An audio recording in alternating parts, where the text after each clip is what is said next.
आप किसी से मिले, उनके साथ थोड़े से दिन स्पेंड किए, आपको लगता है कि आप उसके प्यार में हो, पर क्या ये फीलिंग्स रियल थी?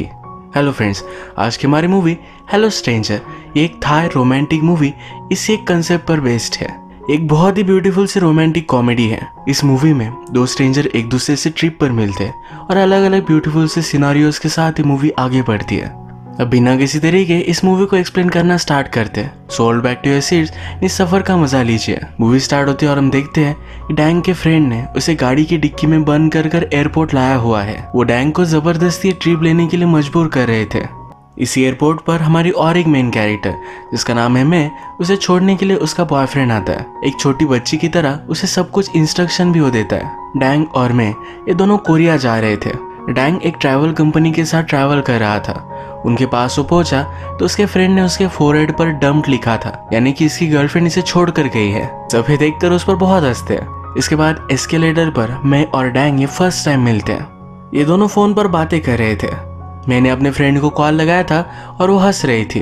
डैंग फोन पर अपने फ्रेंड से कहता है कि हंसो मत। मेरे को लगता है कि उसे बोल रहा था। इसी फनी इनकाउंटर के बाद हम इन दोनों को फिर से प्लेन में देखते हैं। डैंग की सीट मे की सीट के पीछे ही थी।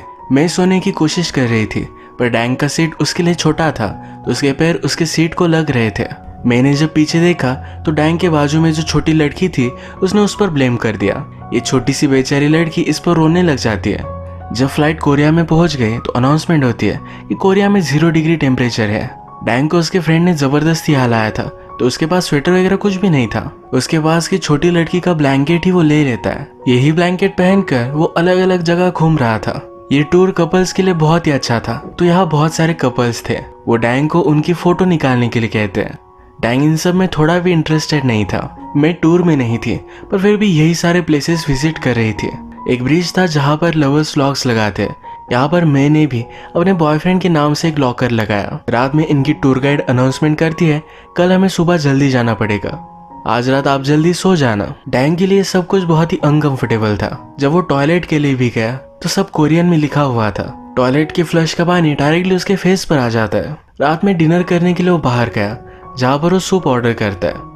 वहाँ के ओनर से पूछता है कि सूप किससे बना हुआ है। ओनर को उसकी लैंग्वेज समझ में नहीं आती तो कहती है कि सब कुछ अच्छा है, सब कुछ ठीक है। इसके परसिस्टेंस के बाद वो उसे एक डॉग की इमेज दिखाती है। टैंग देखकर ग्रोस्ड आउट हो गया। जो भी खाया था सब कुछ निकाल देता है। वो फिर से होटल वापस आते वक्त होटल का रास्ता ही भूल गया। रात में अलग अलग जगह पर भटकता रहा और एक जगह बाहर ही सो गया। यहीं पर थोड़ी देर में मैं आती है।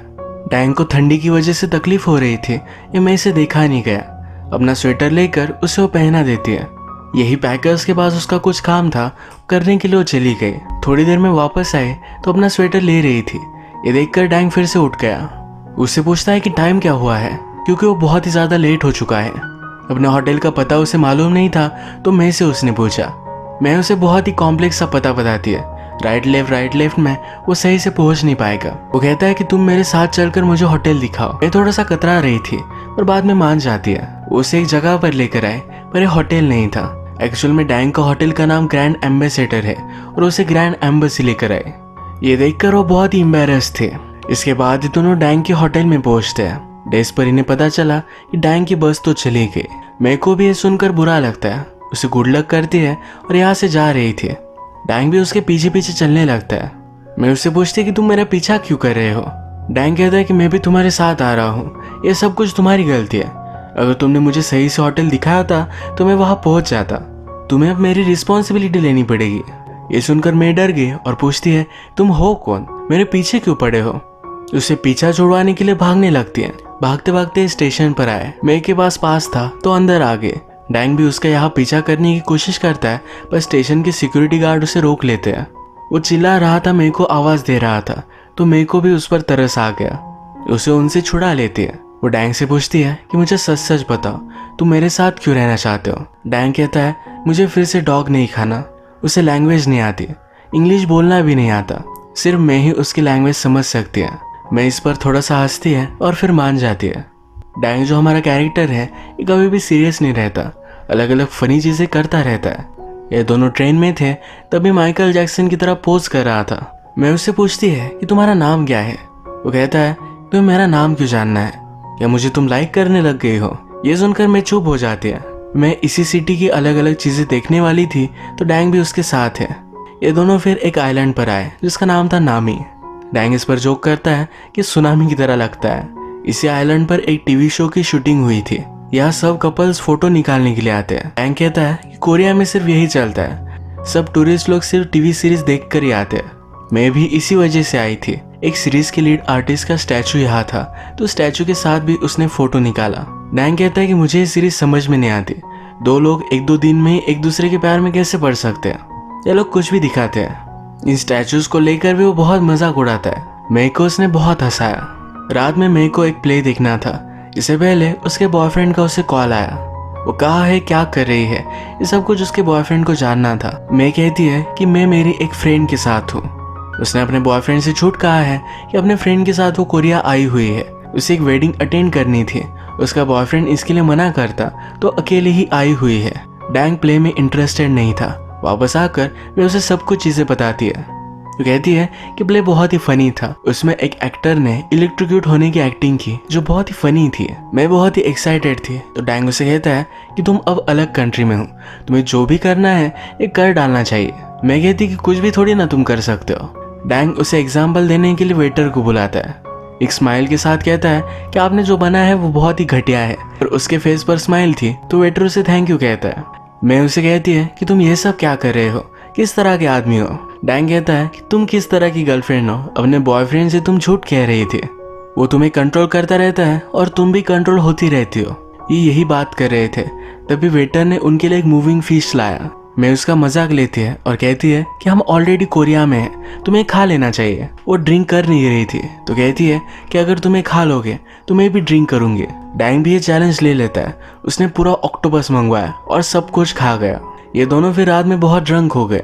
सुबह हुई तो मैं डैंग के बेडरूम में थी। डीडीएलजे की सिमरन की तरह उठी और उसे लगा कि वो रात में इंटीमेट हो गई थी। वो चिल्लाने लग गए और डैंग को मारने लग गए। डैंग कहता है हमारे बीच कुछ भी हुआ नहीं। मेई को भी याद आया कि वो ड्रंक थी इसलिए यहाँ आई हुई थी। यहाँ पर मेई को उसके बॉयफ्रेंड का कॉल आया। उसका बॉयफ्रेंड पूछता है कि तुम्हारी फ्रेंड कहाँ है। उसे पता चल गया कि मैं अकेली है। वो कहती है अगर तुम्हें पता होता तो मुझे आने नहीं देते। उसका बॉयफ्रेंड बहुत ही गुस्सा था तो उसे यही ब्रेकअप कर लेता है। कहता है कि तुम बहुत ही बोरिंग हो। मैं इस पर बहुत ही ज्यादा गुस्सा हो गई। कहती है कि अब मैं सब एक्साइटिंग चीजें करूंगी, तुम देखते रहना। वो बहुत ही अपसेट थी। एक ब्रिज पर आई और उसने चिल्लाया कि आज से मैं जो भी मन में आएगा वो सब कुछ करूंगी, हाई हील्स पहनूंगी। डैंग उसे चीरअप करने के लिए कहता है कि मैं भी तुम्हारे साथ हील्स पहनूंगा। वो इस पर बहुत हंसती है। इसके बाद ये दोनों एक क्लोथिंग शॉप पर आए। अलग अलग टाइप के कपड़े पहन कर देखते हैं। एक अजीब सा आउटफिट उठा लेते हैं। मेई का बॉयफ्रेंड उसे सोडा पीने नहीं देता था तो ये पूरी पेप्सी की बोतल पी जाती है। जिस ब्रिज पर उसने अपने बॉयफ्रेंड का लॉक लगाया हुआ था वहां पर जाकर ये लॉक काट कर आते हैं। क्लब में जाकर ऐसे डांस किया कि जैसे वो इलेक्ट्रोक्यूट हो चुके हो। आज का दिन बहुत ही फन था। ये दोनों फिर रात में एक जगह पर लेटकर बातें कर रहे थे। मैं उससे पूछती है अगर तुम्हें पता चला कि तुम्हारी गर्लफ्रेंड तुमसे झूठ कह रही थी तो तुम क्या करोगे। डैंग कहता है कि अगर मैंने उल्टा सीधा कोई भी आंसर कर दिया तो तुम मुझ पर गुस्सा हो जाओगे, मुझे लड़कियां समझ में नहीं आती। मैं कहती है कि ये बहुत ही इजी है। तुम्हारी गर्लफ्रेंड को अगर तुम्हारे साथ गेम देखना भी ना हो पर फिर भी तुम्हारे साथ चलेगी। उसे शायद मेकअप पहना अच्छा नहीं लगता पर फिर भी थोड़ा सा मस्कारा लगाएगी। इस तरह की स्वीट चीजें हम करते हैं। डैंग ये सुनकर उल्टी आने की एक्टिंग करता है। सब बातें करते करते मैं बहुत ही इमोशनल हो गई थी। ये दोनों रात भर सोए ही नहीं। सुबह हुई तो डैंग को फिर से अपनी टूर को ज्वाइन करना था। मैं उससे कहती है कि हम दोनों एक दूसरे का नाम भी नहीं जानते। डैंग कहता है कि हम दोनों स्ट्रेंजर हैं। इस कंट्री में हमने जो भी किया एक दूसरे को नाम नहीं पता तो इससे कुछ भी फर्क नहीं पड़ेगा। एक दूसरे को ग्रीट कर कर फिर डैंग अपनी टूर को ज्वाइन कर लेता है। इनकी टूर गाइड कहती है कि आप सब लोग बहुत ही लकी हो क्योंकि आज भी जहाँ पर हम जा रहे हैं वहाँ स्नो गिर रहा है। डैंग को याद आता है कि मैं हमेशा स्नो देखना चाहती थी। इस टाइम पर कोरिया में स्नो नहीं होता तो उसे बुरा लग रहा था। अब स्नो गिरने वाला है तो मैं देख सकती है तो इसके लिए वो गाड़ी से उतर जाता है। भागते भागते मेई के पास वो पहुंचा। उसने कहा कि स्नो अभी भी है, अगर तुम चाहो तो हम दोनों देखने के लिए जा सकते हैं। मैं भी इसके लिए मान गई। ये दोनों फिर बाइक लेकर अलग अलग जगहों से घूमते हुए स्नो तक जाने वाले हैं। रात में एक जगह पर रुकते हैं। ये बहुत ही शेडी टाइप थी। इस जगह पर हमेशा लोग सिर्फ इंटीमेट होने के लिए आया करते हैं। डैंग को मैंने पूछा कि तुम इस ट्रिप पर अकेले क्यों आए हो। डैंग कहता है कि मैं मेरी गर्लफ्रेंड के साथ यहाँ आने वाला था। पर वो अब मेरी लाइफ में नहीं है। मैं पूछती कि ऐसा हुआ क्या। वो कहता है कि वो प्रेग्नेंट हो गई थी, मैं उसका अबॉर्शन करवाना चाहता था, वो इसके लिए मान नहीं रही थी, तो सीढ़ियों से मैंने उसे ढकेल दिया। बेबी और उसकी दोनों की डेथ हो गई। ये सब सुनकर मैं बहुत ही सीरियस हो गई थी, तो हंसने लग जाता है। ये सब एक मजाक था। मैं कहती है तुम्हें ऐसी चीजों के बारे में मजाक नहीं उड़ाना चाहिए। मैं 2 बार प्रेग्नेंट रह चुकी हूँ, पर हमेशा मेरा बेबी गिर जाता है। डैंग को बुरा लगा, पर मैं भी फिर हंसने लग जाती है। मूवी के फर्स्ट में वो जरा सीरियस थी, पर अब डैंग की तरह वो भी मजे करने लग गई है। इसके बाद ये दोनों मे के फ्रेंड के पास आए, जिसकी अब शादी है। ये रात में उनके साथ डिनर करते हैं। डैंग मे के फ्रेंड के पेरेंट्स के साथ बात भी नहीं कर सकता, क्योंकि उसे कोरियन नहीं आती। जो भी कोरियन टीवी शोज के नाम थे, ये सब कुछ उन्हें बता देता है। इनमें इस बात से भी बॉन्डिंग हो जाती है। डैंग रात में अकेला ही बैठा हुआ था। उसके पास मैं आई। वो मैं से कहता है तुम्हारी कोरियन फ्रेंड कैसे बनी। मैं कहती है हम एक जगह एग्जीबिशन पर थे, वहाँ पर वो अजीब अजीब साउंड निकालने लग गई थी। हम दोनों ने थोड़ी सी बात की और वो मेरी अच्छी फ्रेंड बन गई। डैंग कहता है तुम्हारी क्वालिटी बहुत अच्छी है, तुम जल्दी से फ्रेंड्स बना लेती हो। अब मैंने डैंग को फिर से उसकी गर्लफ्रेंड के बारे में पूछा। डैंग कहता है कि वो मुझसे शादी करना चाहती थी। मुझे मेरी खुद की बम धोने की अक्ल नहीं है, मैं उसका ख्याल कैसे रख सकता था। वो डर गया था, इसलिए उसने उसे मना कर दिया। अब वो अपनी गर्लफ्रेंड को कॉल करता है, उसे फिर से पैचअप करने की कोशिश करता है। उसकी गर्लफ्रेंड कभी भी उसका कॉल उठाती नहीं। वो अब चाहता है कि अपनी गर्लफ्रेंड से शादी कर ले। मैंने उससे पूछा कि अब क्या बदल गया। डैंग कहता है कि जो भी प्रॉब्लम आएगी हम दोनों एक साथ उसका सामना करेंगे। वो अपनी गर्लफ्रेंड को बहुत प्यार करता है, उसके साथ ही रहना चाहता है। डैंग को जनरली अपनी फीलिंग्स के साथ बहुत ही इश्यूज होते हैं। उसे क्या फील हो रहा है ये समझ में नहीं आता। मैं उसे एडवाइस करती है कि अगर वो तुम्हारा फोन कॉल नहीं उठा रहे तो तुम उसे लेटर लिख सकते हो। डैंग को भी आइडिया अच्छा लगा और अगले दिन उसने एक ब्यूटीफुल सा लेटर लिखा। ये लेटर पोस्ट करने के बाद वो एक जगह पर शॉपिंग कर रहे थे। वहां पर उसे थाईलैंड के फ्रेंड्स मिले। इन फ्रेंड से उसे पता चलता है कि उसकी गर्लफ्रेंड की अब शादी होने वाली है। ये सुनकर वो बहुत ही ज्यादा सैड हो गया। मैं उसे समझाने की कोशिश करती है कि अभी तक शादी हुई नहीं है, कुछ भी बदल सकता है। डैंग अपना पूरा होप खो चुका है। मे की फ्रेंड की शादी में भी वो जरा सी बदतमीजी कर देता है। सैड होकर ही वो रात में कसिनो में आया। मैं भी उसे ढूंढते ढूंढते उसके पास आती है। डैंग कहता है मुझे लगा था कि हम थोड़े दिनों के लिए ब्रेकअप करेंगे, फिर से एक साथ रहेंगे। उसे इस ट्रिप पर आना था, इसीलिए मैंने टिकट्स बाय किए हुए थे। वो जिस स्लॉट मशीन पर बैठा था इसे भी जीत नहीं रहा था, तो अपसेट था। मैं उसे कहती है कि ओल्ड लोगों के लिए है, चलो हम रियल कैसीनो में जाते हैं। मैं फिर अपने पैसों की बेट लगाना स्टार्ट करती है। तो जो भी बेट लगाती थी उसको ऑपोजिट ही आता था और सब पैसे वो हार गए। एक आदमी उसे नोटिस कर रहा था। उसने मे के ऑपोजिट में बेट लगाई थी और हर बार वो जीता। उसने खुश होकर मे को जरा पैसे दे दिए। इन पैसों की जब उसने बेट लगाई तो बहुत ही ज्यादा पैसे वो जीत जाती है। इनके पास डायरेक्टली 2-3 लाख आ चुके हैं, तो ये दोनों बहुत ही खुश थे। मैं तुरंत प्लान बनाने लग जाती है कि मैं इससे ये बाय करूंगी, वो बाय करूंगी। वो कहती है कि मैं हमेशा रिच लोगों की तरह जीना चाहती थी। डैंग भी कहता है कि मैं भी वैसा ही करना चाहता था। वे दोनों डिसाइड कर लेते हैं कि वो वैसे ही रहेंगे। इन्होंने बहुत ही एक्सपेंसिव कार रेंट की। इसी में सब जगह पर घूमते हैं। रात में ड्राइव इन पर आकर एक मूवी देख रहे थे। मैं कहती है मुझे हमेशा से मूवी में काम करना था, तो एक मूवी में उसने एज ए एक्स्ट्रा काम किया है। डैंग कहता है कि अगर तुम्हें मूवी स्टार से ही मिलना है, तुम्हारे लिए मेरे पास एक सरप्राइज है।